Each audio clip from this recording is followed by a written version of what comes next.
Hey there, welcome to this third Q&A in which I will be answering your questions. Lots of questions this time, lots of new people that have joined the channel in the past few months thanks to the Breath of the Wild 2 trailer that released in June or July. I don't remember. So lots of new people, lots of new questions, lots of old people with new questions. I invited you to also ask some stupid, weird questions, so I'm looking forward to what you've got. This third Q&A is to celebrate the end of a third Breath of the Wild sprint I did to make a third piano collection album. And it's currently going through licensing. It's not online yet, but I hope it will be online within the coming week. Not really sure what I'll be doing in the coming few weeks. I've got a few ideas. It's not gonna be Breath of the Wild because, oh my god, let me check. I've done so many Breath of the Wild covers by now. It's preposterously much. 35, plus some medleys and stuff, and alternatives, and Celtic versions, and whatnot. So, yeah. For patrons, there's an ebook with all of these arrangements neatly laid out with some additional tips. I will be updating the ebook to include these new pieces for the third piano collection. So that'll be on Patreon soon. Alright, lots of questions, so let's get busy. Game Good has 2 questions for me. If you had to describe Breath of the Wild soundtrack with one word, what would that word be? I think I'm going with ethereal. Not all of it is ethereal, but a lot of my favorite stuff is ethereal, impressionistic, floaty. Ethereal, yeah. What part of Breath of the Wild soundtrack do you think is the weakest, and what part is the strongest in your opinion? Well, for my money, the strongest are the more mellow, nuanced pieces like Rito Village, like Hateno Village, Tarrytown, the main theme. In general, I think the larger and more bombastic music gets in general, the more it kind of falls into the pitfall of sounding a bit generic. So it is going to be sacrilege, but I think tracks like Hyrule Castle, for me personally, are the least strong because they're so big that it doesn't really affect me anymore. If it's too big, it doesn't feel... It doesn't connect emotionally to me. Like the smaller pieces connect much better for me personally. So yeah, that's sacrilege, I know. Bugsy asks, if you could play any instrument at advanced level, what would it be? Violin. I'd love to play the violin on an advanced level because it's very versatile, it's very beautiful, and it's very hard to play. How would you personally describe each character's themes? How do they feel personally to you? I think this is about the champions from Breath of the Wild, I'm not sure. Well, Revali is my favorite of the bunch, musically speaking, because it has a kind of a wistful character to it. Like it's melodic and it's light, but there's also an undercurrent of something, like he's secretly feeling really insecure and stuff. Urbosa and Daruk, I like Urbosa as a character. I think I like her the best from the champions because she feels the most human of the bunch. But she and Daruk don't really have clear themes, clear musical themes. They're more accompaniment for the cutscenes. So in my opinion, only Revali and Mipha have their own, and Sidon, weirdly enough, have really clear musical themes.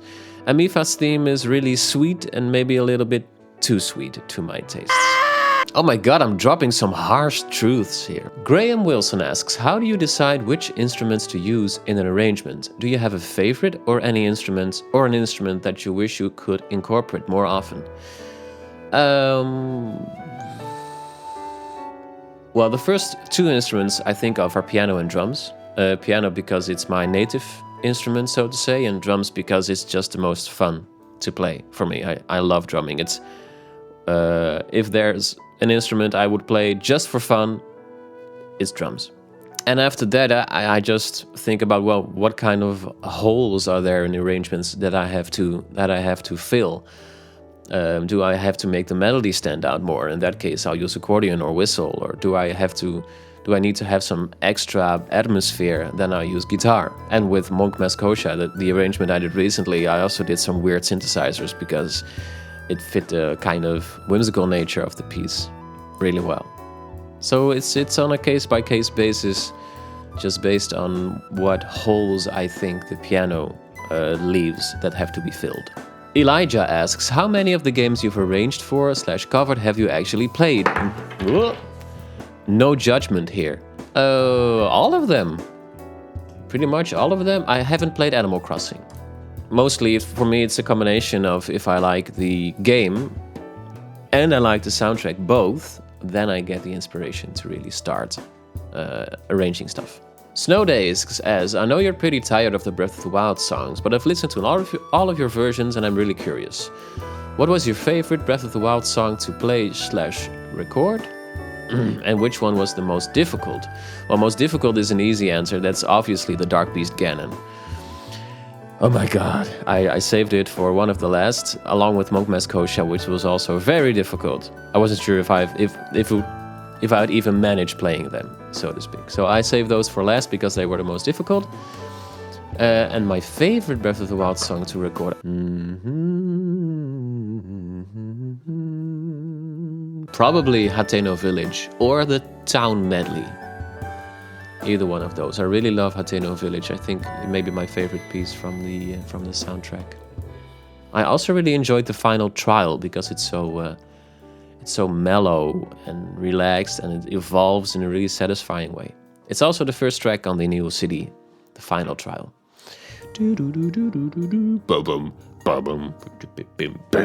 Liam Becker asks, how do you learn all these songs? And if it's by ear, how do you get so good at it?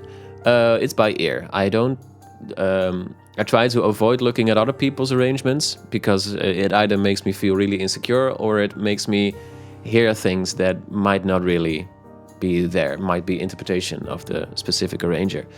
So I just load these tracks into Logic, I play them at half speed if it's really difficult, and I try to figure out what's happening. Usually I start with the melody and then the bass, and then I start to fill in the middle parts. I've also played the piano, which is, from a music theory standpoint, a very handy instrument because you can see all of the keys laid out neatly in front of you. And I was also interested in harmony from a very early point.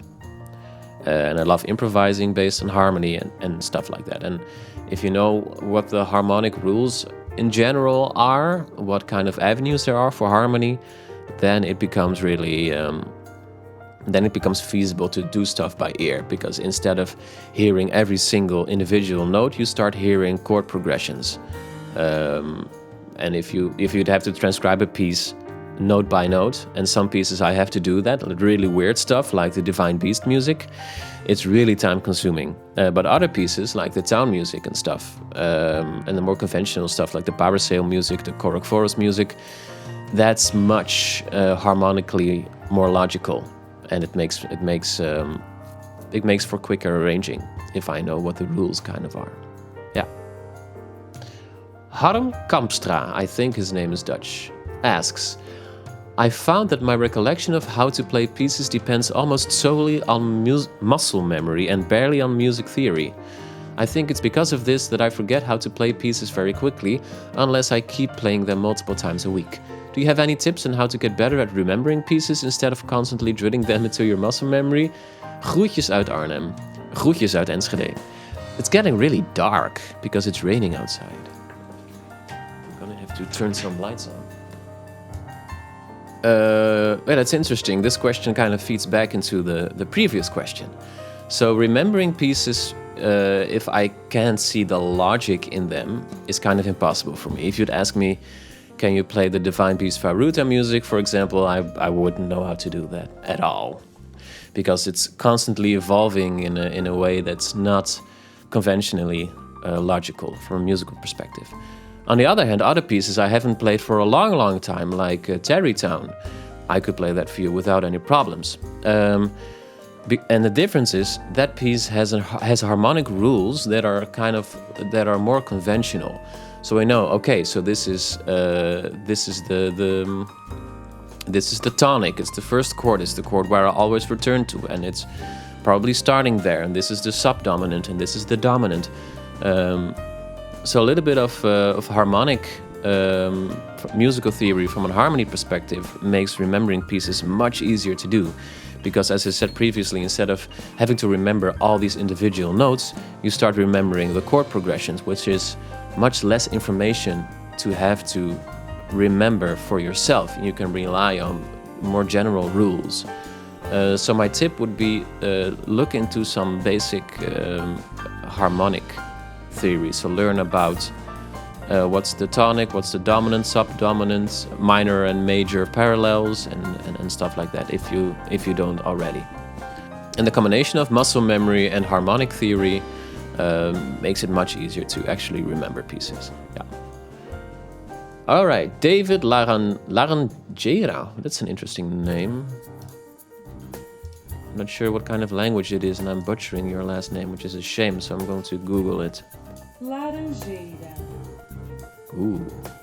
Laranjeira. Okay, let's try that again. David Laranjeira asks, do you think if you could do some arrangements for Xenoblade Chronicles? The series has lots of amazing music, and it would be really cool if you could do some arrangements. Yeah, Yasunori Mitsuda is the composer for Xenoblade for a long time. He's also composed for Chrono Trigger and Chrono Cross, etc. He's a legend in the game music scene. Well, this feeds back into an earlier question. Music that inspires me is often inspiring music from an inspiring game. And Xenoblade isn't really my cup of tea. It's a kind of a complicated turn-based combat system. I've heard some beautiful pieces from it. So I might reconsider, like I did with Animal Crossing. But I will do some Yasunori Mitsuda for sure. That's gonna happen because the guy is a legend. Smorty asks, will you make some more iterations or versions of the Breath of the Wild 2 theme? I love all of your takes on the song, and you already made a big bunch, but for some reason I still want more. And also, will you now completely stop making Breath of the Wild 1 covers or themes? Will I make more iterations? I think if there's not more information coming, if there's not more musical material for me to work on, I will not be making more iterations. Because personally, I had the feeling I was already stretching it out quite a bit by turning this like a 30-second snippet of music into multiple videos. And it was lots of fun, and I'm glad people enjoyed it, but I think I'm gonna wait for some more musical material. And I hope we don't have to wait too long for that. Am I really done with Breath of the Wild 1 covers? I would say yes at this point, but that's because I'm kind of tired of doing lots of Breath of the Wild and Age of Calamity before that.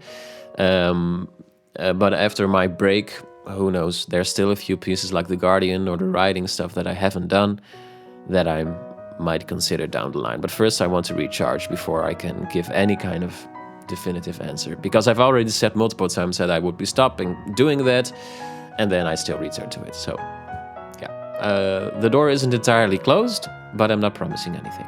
Adam S. asks, how do you make piano covers so fast? Like sometimes just in a few days after a trailer or game releases. Yeah, this is kind of a sport for me ever since I did the Switch presentation trailer in 2017.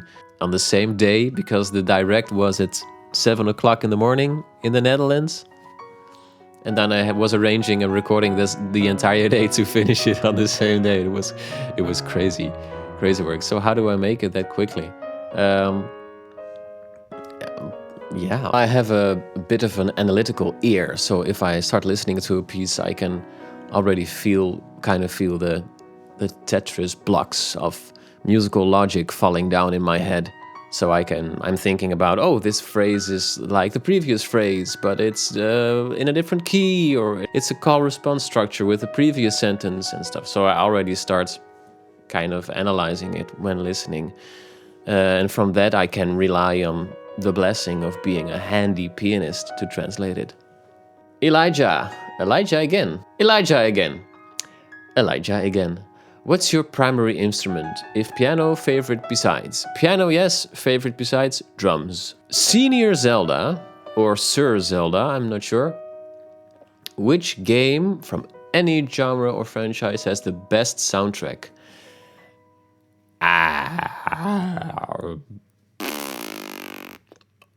My answer is yes. I don't know really. I have a few favorites like Breath of the Wild, Mario Galaxy, Final Fantasy VIII, Chrono Trigger. Those are some of the greats, Heroes of Might and Magic. Nick Bearhorst asks, out of every Zelda game, which one has the best music in your opinion? Also, would you ever take the chance to write the music for a Zelda game if the offer came? Well, which one has the best music in my opinion? Just from a sheer amount, musical breadth, I'm going for Breath of the Wild. I also really liked Skyward Sword's music, and Wind Waker, and Ocarina of Time, and Link's Awakening. Let's just go with Breath of the Wild. Would I take the chance to write the music for a Zelda game if the offer came? The short answer is yes. The long answer is yeah. Nudom asks, hey Tim, love your arrangements and videos in general. You have amazing talent. Oh, thank you, Nudom. Is it possible to make instrumental music without MIDIs on computer, and what software would be good to start with? I've been toying around with MuseScore 3, but it isn't really meant to make music rather than notations, with the benefit of getting to listen to it, of course. Well, MuseScore also uses MIDI in the background. MIDI is just a way of digitally notating music, in a way, storing music performances. But if you don't want to play something live in software like Cubase or Logic or Reaper or Fruity Loops, etc., there's other ways to make music, like clicking in notes instead of playing them, or playing with loops and modifying the loops. If you want to work with music notation like MuseScore, there's also Notion, I think it's called. Yeah, so it's called Notion by Presonus. I think Notion is more about both like notating the music with music notation, but also then the resulting information, MIDI information that comes out, modifying that. So it's kind of they're trying to be the best of both worlds. I think Dorico also has a similar approach. So you don't have to play anything, you can just write a notation and then you can alter the performance of the notation. Hope that's an answer to your question. Grace Frozovsky asks, what's your favorite Zelda song of all time? I know that's an impossible question, but that's an impossible question. I'm really fond of the town music from Zelda games, so Skyloft and Hateno Village, Kakariko Village, Windfall Island, all those kinds of like the cozy pieces of music. Maybe Village. Savi Book Reviews asks, what Breath of the Wild race would you be? I would like to be a Rito because then I could fly, but because I'm afraid of heights, it might be better if I was a Zora instead. Because I like swimming. Yeah. Rivali, the man himself, asks, what did you like Age of Calamity story? Are you hyped for the DLC? I liked it. I think it would be more interesting for me personally if it was a actual prequel instead of a kind of an alternate timeline, but I think it had the right intentions, and I think it had its heart in the right place. I'm not really hyped for the DLC, mainly because the game just runs really poorly. And I'm not a performance snob, but it's kind of hard to play a game that runs as poorly as Age of Calamity does. So I finished it, I had fun, but I don't want to play it again until there's a performance patch or there's a Switch successor with some increased performance. 00K? 0K? I'm not sure how to pronounce it. What will be your next instrument to learn? I'm still learning the nickel harpa slowly. I want to learn the mandolin somewhere down the line, so I think the mandolin is a candidate. Ghost Henchman asks, what's your favorite piece to perform or play? I really love Blue Fields from Final Fantasy VIII. I've been playing it for like 20 years or something, and I still really enjoy playing that. The Helian asks, have you 100%ed Age of Calamity? I have not. I would love to do it, and my son as well, because the ending is a bit of a bummer. I'm not going to spoil why exactly, but if you want to fix the bummer, you have to do all kinds of grindy, time-limited quests, and I'm not really into those stressful kinds of quests. So, nope. Ambrose Chan asks, if you could travel back in time, what advice would you give to your teenage self? I would advise my teenage self to take his interests seriously, no matter what other people think of it. So if video game music is really interesting to you, I would say to him, just go for it. Don't do stuff just because it's more accepted in your social circle. Do stuff because it works for you. It's great for you. Then I might have started this game music endeavor 15 years earlier.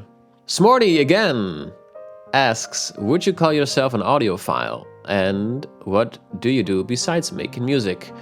If I was an audiophile, I would certainly be a FLAC-phile. But that's not what you're asking. I'm not an audiophile. I appreciate it if something doesn't sound actively incorrect. So like a phone speaker, like those small earbuds,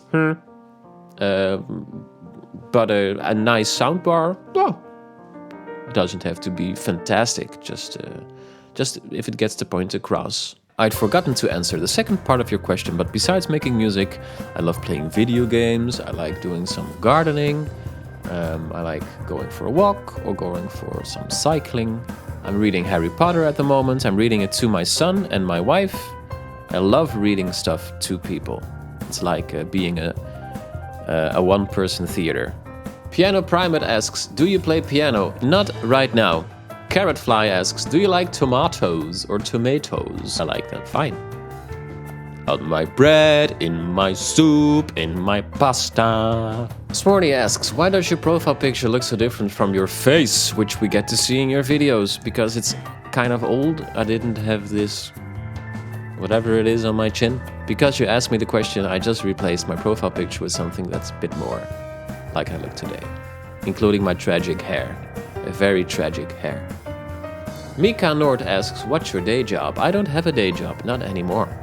I used to teach primary school children, which I loved doing. I still have one choir. I'm conducting one choir with some lovely people. And the rest is just this, doing some game music composing, just a little bit. I hope it's going to be a little bit more.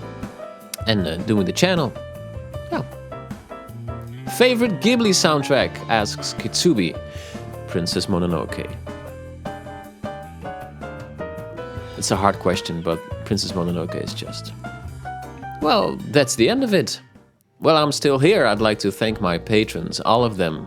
I'm very proud that so many people want to support my work.